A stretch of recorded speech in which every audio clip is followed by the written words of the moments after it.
इस वीडियो में आप सीख सकते हैं अपने YouTube चैनल की डीपी यानी कि डिस्प्ले पिक्चर को चेंज करना अपने एंड्रॉयड या फिर आईफोन में किस तरह करेंगे। आए मैं आपको करके दिखाता हूं, लेकिन उससे पहले वीडियो को लाइक कर दें और चैनल को सब्सक्राइब कर दें और बेल आइकन प्रेस कर दें ताकि हमें न्यू आने वाली वीडियो फ़ौरन से आपको मिल जाए।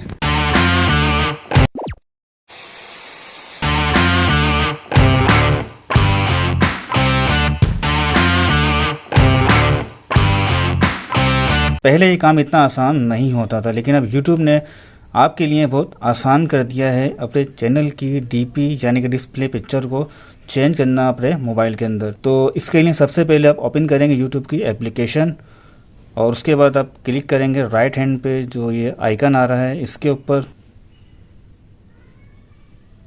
अगर आपके चैनल की जो आईडी लॉगिन है तो ठीक है, लेकिन अगर आईडी लॉगिन नहीं है तो यहाँ पे क्लिक करने के बाद आप अपने चैनल की आईडी को लॉगिन करेंगे और उसके बाद आप क्लिक करेंगे यहाँ पे योर चैनल पे और उसके बाद आप क्लिक करेंगे पेंसिल के आइकन पे,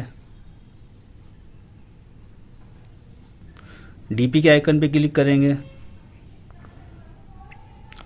उसके बाद आप क्लिक करेंगे चूज़ फ्रॉम योर फोटोज़ पे। आपके मोबाइल में जो डीपीस हैं यहाँ पे शो हो जाएंगी, तो यहाँ से आप उसको सिलेक्ट करें।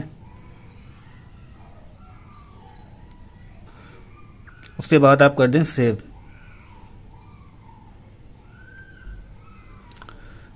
आप देख सकते हैं कि जो आपकी डीपी है वो चेंज हो चुकी है। आई होप आज की वीडियो आपको पसंद आई होगी। तो मिलते हैं अगली वीडियो में। अपना बहुत ख्याल रखिएगा। अल्लाह हाफिज़।